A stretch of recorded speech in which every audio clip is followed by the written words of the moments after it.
What's up, guys? This is VinylicPuma, and I figured we'd do something that I haven't really done before, and that's go over one of the recently added pieces of content made available through Bethesda's Creation Club.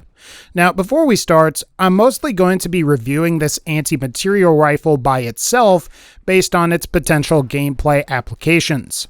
With that in mind, it's worth mentioning that this particular item is included with a quest, and I am not going to be reviewing that particular quest here.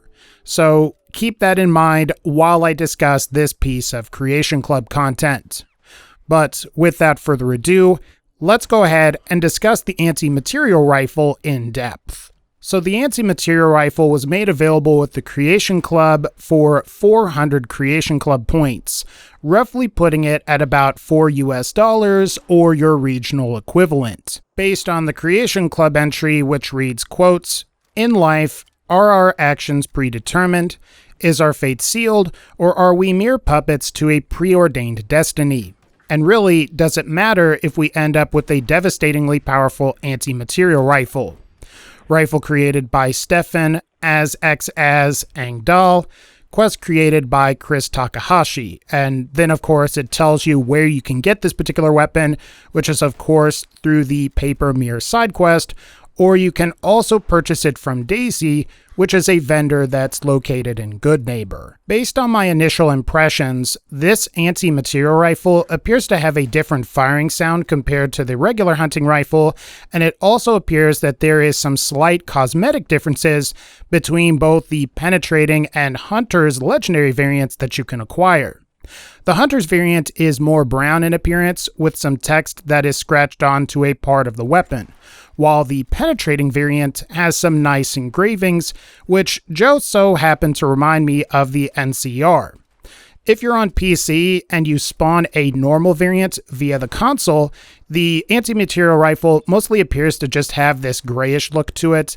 And one thing that I think I could commend the Creation Club creators on here is their attention to detail, especially on these unique variants. It is really cool to see this because Bethesda didn't really even do this in the vanilla game.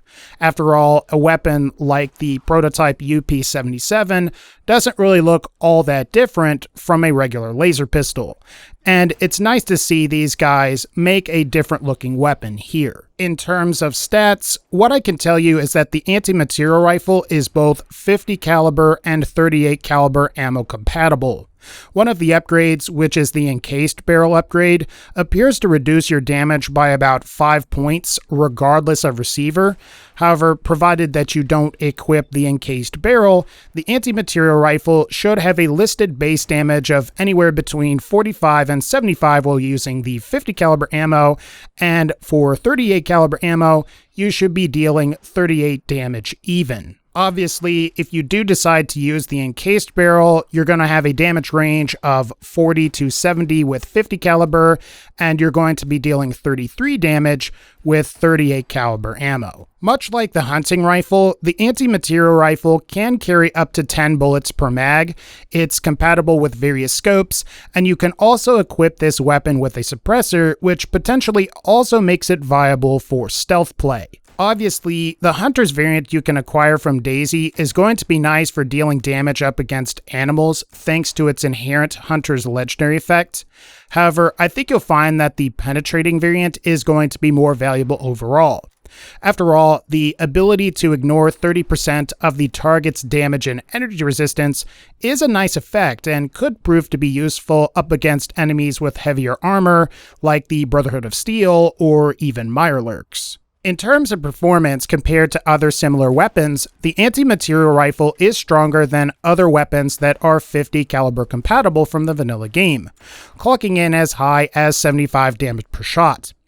Also, the 38 receiver version is considerably more powerful than 38 compatible weapons, as the only weapon that comes close to a 38 anti-materiel rifle is a 38 hunting rifle. As you might imagine, the anti-materiel rifle is going to outperform and maximize the damage potential for both of these particular ammo types, both in regular difficulties as well as in survival mode. Given that 50 caliber ammo weighs about 0.075 pounds and you're dealing anywhere from 40 to 75 damage per shot, that should bring the anti-material rifle's damage expenditure per pound of ammo fired to anywhere between 520 and 975, provided the player fires and hits with 13 rounds. For the 38 receiver version, given that 38 caliber ammo weighs 0.014 pounds and you're dealing anywhere from 33 to 38 damage per shot, you should be dealing anywhere between 2,343 to 2,698 damage per pound of ammo fired, provided all 71 rounds hit on target. Keep in mind that all of these numbers are before any perks are added, so naturally, if you have the Rifleman or Bloody Mess perk, you're going to be able to increase your damage even further, improving both the damage per shot in addition to your damage expenditure per pound of ammo fired. While this is a definite improvement, this particular weapon doesn't really make 50 caliber ammo any better. While the anti-material rifle's 75 damage is certainly better than the 50 caliber hunting rifle's 64, 50 caliber ammo still sucks due to its terrible weight. The ability to carry only 13 50 caliber bullets per pound simply isn't worth it when compared to other vanilla game ammo types that actually end up featuring similar or superior damage output, like the plasma cartridge, fusion cell, or even the fusion core. However, the improvements to 38 caliber are definitely nice and quite useful. After all, you're going to be capable of dealing up to 38 damage per shot with 38 caliber ammo, which is a significant improvement when compared to what was previously possible on weapons like the 38 hunting rifle or the 38 combat rifle. At 2,343 damage per pound of ammo fired on the low end and 2,698 damage per pound of ammo fired on the high end, this now puts 38 caliber ammo more on par with more energy-based ammo types like flamer fuel, fusion cells, and even fusion cores, provided you're using some of the lower tier upgrades on the Gatling laser. With this in mind, the anti-material rifle could be a great choice for the early game where other ammo types are considerably more expensive and/or heavy if you're playing in survival mode. With that said, I think you'll still find that when compared to the vanilla game's Gauss rifle, the Gauss rifle is still a better choice.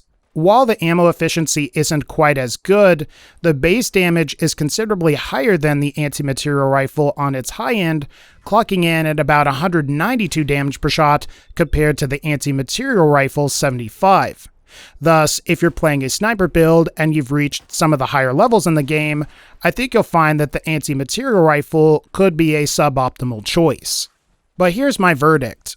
From a gameplay perspective, the anti-material rifle is actually fairly decent for early game, and potentially even later game as well, provided you're using the 38 receiver and if you're playing a sniper build. Being able to use both cheap and light ammo while dealing 38 damage per shot before perks is quite nice compared to what's available in Fallout 4's vanilla game. However, I think you'll find that the anti-material rifle isn't going to make the awful 50 caliber ammo any better, as that ammo type's sheer weight makes it totally unviable and impractical regardless of difficulty. Also, I think you'll find that the anti-material rifle is simply going to be outperformed by other weapons like the Gauss rifle, which simply have higher base damage, and provided you're lucky, you can also get these weapons with penetrating and hunter's effect, in addition to other more valuable legendary weapon effects. Something else to consider is that this particular weapon does cost about 400 credits or points, and while they can respect the developer's attempt to properly balance the weapon, I think what would have helped here would have been to either allow this particular weapon to be compatible with more ammo types, or to have introduced a custom ammo type that would have been lighter than 50 cal. After all, from a gameplay perspective, the anti-material rifle deals 75 damage per shot, which is decent, and could have actually been quite valuable if it was compatible with, say, 308 caliber or even 5.56. Also, from a value perspective, I honestly would have liked to have seen a little bit more here. After all, previous Fallout 4 DLCs like the Settlement DLCs and even Automatron added a bunch of new things, while all you're really getting here is a new rifle with a short quest to go with it. Hopefully, Bethesda can focus on creating weapon packs that include a slew of new weapons rather than just one weapon with a quest. All in all, though, there are a lot of things that I like here, and if it ever does get a discount, so you're not paying $4 for just one weapon, and you're also getting several other additional weapons, I think I could definitely recommend this. Otherwise, guys, I think that's going to wrap up this particular Creation Club weapon analysis or critique. Let me know what you think of the Anti Materiel Rifle if you bought it. Are you happy with it, or are you like me and you're wishing Bethesda added a little bit more to it? Otherwise, guys, like this video if you liked it, click the bell so you can be notified when I upload more videos, and as always, take care, and I'll see y'all in the next one.